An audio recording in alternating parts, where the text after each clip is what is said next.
Anna, before we start, let me ask you something. When you speak English, do you translate in your head before you talk?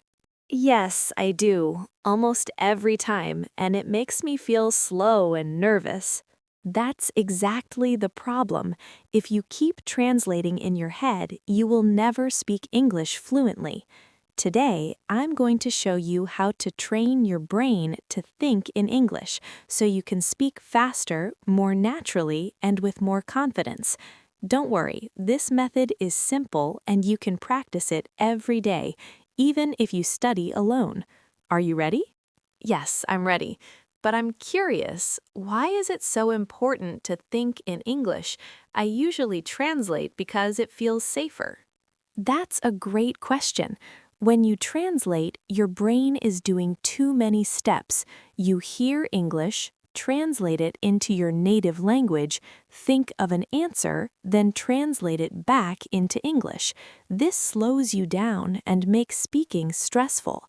When you think directly in English, your brain processes the language naturally, and your speech becomes smoother and faster.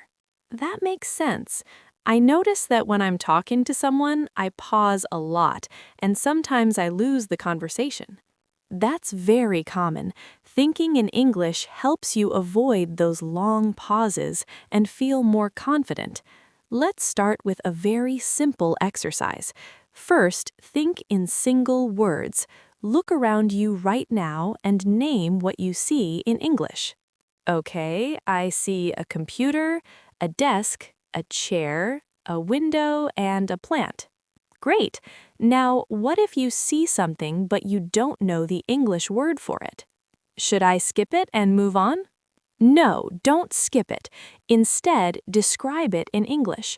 For example, if you don't know the word bookshelf, you can say, "It's the place where I put my books."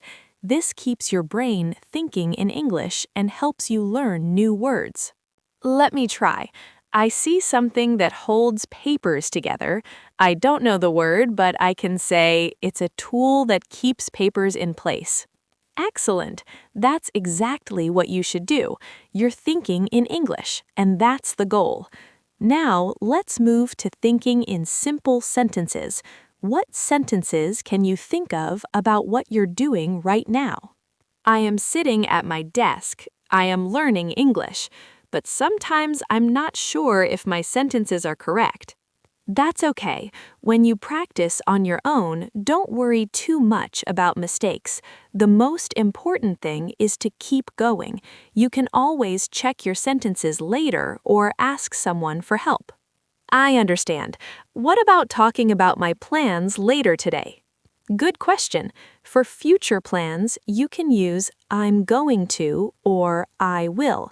For example, I'm going to study English later, or I will watch a movie tonight. Can you try? I'm going to cook dinner later and I will watch a movie tonight. Perfect. You can also practice by thinking about the past. For example, this morning I studied English. How would you describe your morning? This morning I had breakfast, then I studied for a while.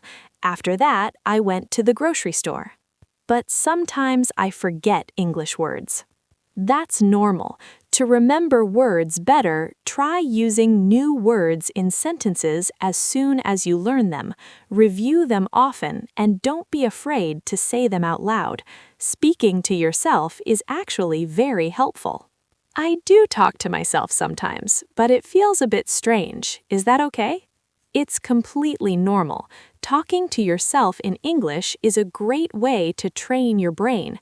You can even imagine you're talking to a friend. Ask yourself, "How was your day?" and then answer. I like that idea.